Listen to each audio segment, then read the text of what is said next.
My mom died when I was 38 years old. I was pregnant with our youngest child. That was 2003. In 2014, my dad died.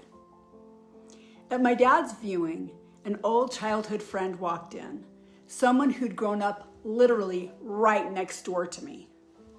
And she said, "Allison, welcome to the orphan club." I remember pausing for a second because she was right. Even though I wasn't a child, the final safety net had been pulled out from under me, and I hadn't even realized it until it came out of her mouth. The last 3.5 years of his life, my father lived with me. I cared for him through that time and through hospice, and he died in my home, which was an honor, by the way. So it wasn't like he'd been supporting me in any practical way, but still, just knowing he was there was a comfort I hadn't fully understood until it was gone. I was reminded of this again today. I just came home from the funeral of a dear high school friend's mother. She and her siblings joined the same club this week. It's a club most of us will eventually join, and honestly, it's the natural order of things, right? It's the way it should be, but that doesn't make it any less real or less painful.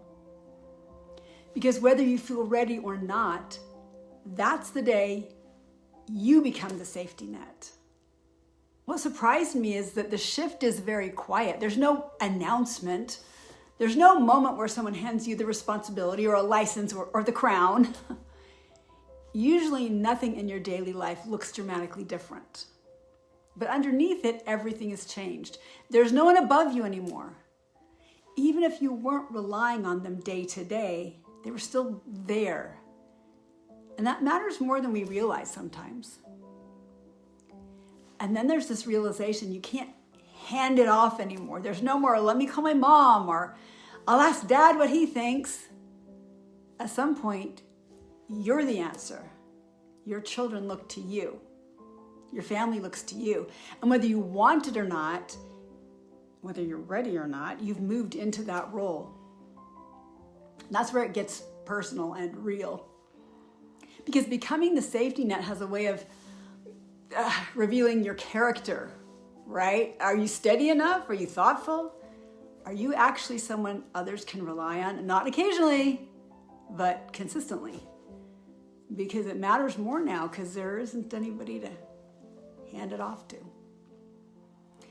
I think the transition also changes how you think about taking care of yourself, right? Your health, your mindset, your discipline. If you are supposed to be the safety net, then your strength isn't optional anymore because other people are standing on it. And are you up to it? When I got pregnant with our first daughter in 1986, I suddenly realized the gravity of being a parent. And I remember very vividly thinking, wait a minute, when does the transition happen?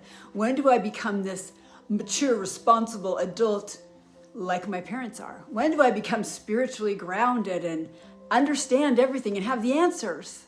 Because that's how I looked at my parents. And all of a sudden I realized, it's not magic. The hormones don't magically turn you into that person. You have to become that person. And that was terrifying because my parents seemed so many miles and eons away from where I was. Now, of course, they grew into it. And I realized I could try to grow into that too. And the stage when your parents start dying is another such transition where maybe we have to step up our game. Maybe we have to learn to be the responsible, mature, helpful, grounded person that will be able to help our families. At the funeral today, what stuck out to me most wasn't just that she lived 96 years, or even that the 5 daughters she and her husband have brought 22 grandchildren, 47 great-grandchildren, and 3 great-great-grandchildren into the world. But rather, it was how clear her life was. You could see it in her daughters, in the way they spoke, in the way they showed up. Her life had shaped them in so many good ways. And even at 96, she was still the center of something.